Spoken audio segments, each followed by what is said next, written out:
Hi YouTube. Today I would like to talk about something related to my last video here in the car, which is aim training itself. Now, some people have been raising a good point, at least a logical point, which is if aim training and skill in games are correlated, then how come the best aim trainers aren't pros at video games? You've got a lot of people that are really, really good at aim training, but they are not necessarily immediately pro at video games, you know? So I would like to raise a counterpoint to that, which is I'll tell you a story. I've got a friend of mine. Actually, this person works at AimLabs too.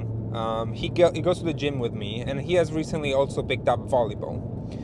He has changed his routine in the gym to specifically increase his skills at volleyball, specifically. So he has started doing a routine that, includes box jumps and different types of jumps and more like explosive power for the chest, stuff like that.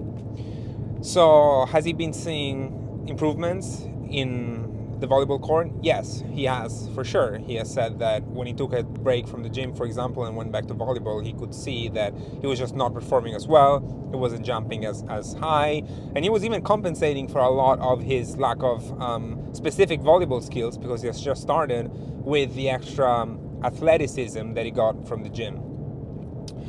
So, now, do you think that if someone goes and does the exact exercises that he's doing to increase his skill at volleyball in the gym, and then they start playing volleyball, they will immediately be good? Clearly not, because there's more to volleyball than that, but that doesn't mean that what he's doing in the gym is useless.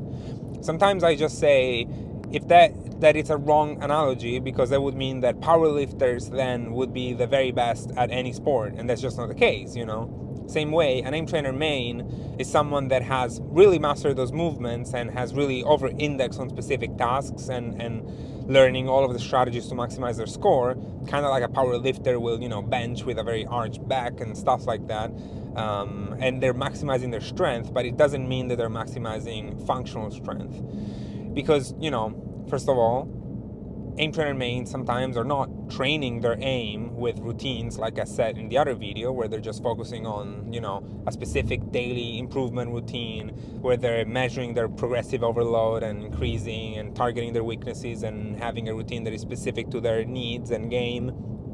They're usually just grinding benchmarks, and I'm part of that group, and I will explain why I think that happens. And they're basically the power lifters of the esports FPS world. So basically, FPS pros are actual athletes, and they will supplement with aim training, and they should. And I completely still believe that yes, aim training and playing your game is better than just playing your game. But of course, it's going to be better than just aim training, because aim training isn't enough. You just become very good at aim training if you only do that. But that does not mean that it doesn't help in actual games.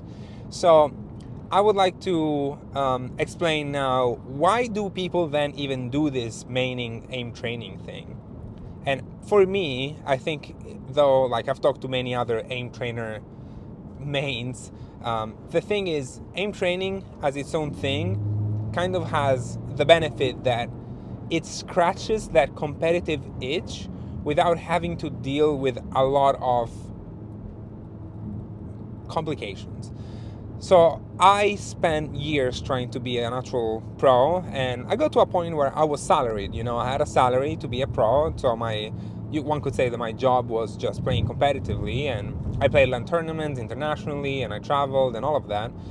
And it's a pain in the ass, Like I was looking for something specific, which was to maximize a skill and to succeed at it and to be the very best. And playing Counter-Strike also meant having to deal with, and then Valorant, it's the same, also meant having to deal with bullshit, politics in a way, and being friends with the right people so that you get invited to the good groups for pracking. All of these things you don't really see until you actually get close to tier 1. I was never tier 1, but I pracked against tier 1 teams all the time. And then you kind of start seeing it, There are politics, and there's like making sure that you find 5 people whose personalities don't clash. There's having to do boot camps so that people learn to, understand each other. There is finding a coach that actually, has the patience to understand each person individually. And then in general, any game you're gonna play has so much depth apart from aiming. The same way that my friend can compensate some of his lack of skill that he's still gaining in volleyball by practicing in the gym, does mean that you can overcome a lot of your lack of skill in a game by aiming. But you still, if you want to be a pro, there's a lot more to that. But the other way, if you're a genius, 500 IQ, constant, like outplaying your opponents, you can also make up for lack of aim. That doesn't mean that aim training won't be better for you, because you will still retain your 500 IQ, but if you start aim training, you will probably be a much better, more well-rounded pro player. So I still think that pro players should definitely aim train. But there's so much more to a game. I've been classifying like actual skill in a shooter in 4 main buckets lately, which is aim, mechanics, as in the micro mechanics of yourself, like the way you throw nades, the way you use utilities, the way you move with your keyboard, the way you navigate a map, the way you move around the corner, which is still about you, about the way you interact with the 3D environment. Then there's game sense, which is more like the way you understand others and the situation, which is something that you can kind of do even just watching. You don't even need to have your hands on a keyboard to have game sense. So I don't see it to be the same as mechanics, which is number 2. And then number 4, which is extremely important in any game that is not basically in the modern world Quake, you have team play. And team play is really hard. Team play means that you have to keep your tilting to a minimum. You have to be very sharp with your communication. You have to be quick at understanding what people are saying. You have to have the social skills to not clash completely with your teammates. It has a lot of depth. So of course, if you're just going to be focusing on aim, you're not going to be a pro, because you're missing 3 major components. If you can barely move in Valorant or Counter-Strike, your shots wouldn't even go straight. So what is aim going to do for you? You need to be very sharp at moving around, and you need to know when to peek and when not to peek. You need to know how to flash. You need to learn lineups. You need to know what agent you should pick. And if you suck as a teammate and you tilt on round 2 and you mute yourself or you start insulting people, you're not going to be a pro. Some pros have made it just out of raw skill. Yes, there are some notable pros that were toxic, but you shouldn't take the exception as the rule. If you want to be a pro, you will have a much better chance if you're really good at all 4 of these pillars of competitive gaming. So yeah, just aim won't get you there. Does that mean that aim training is useless? No, that is a false equivalence. That is not true at all. It means that you can't just do that. It means that aim training is not sufficient to be a pro. That doesn't mean that it won't make it more efficient as you train. So yeah, those are my thoughts on why, yes, you should aim train. Yes, aim training is useful. I think this is an application of the logical concept of Occam's razor, which basically says that the most simple explanation is often the right one. And again, why would it not work? It makes total logical sense for me that aim training does work, and it's more efficient than just playing your game.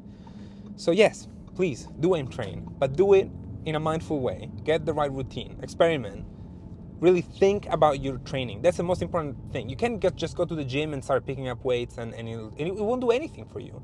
You have to think about it. You have to be mindful about it. That is a big, big deal. It's an important step in your training. So please do not ignore that.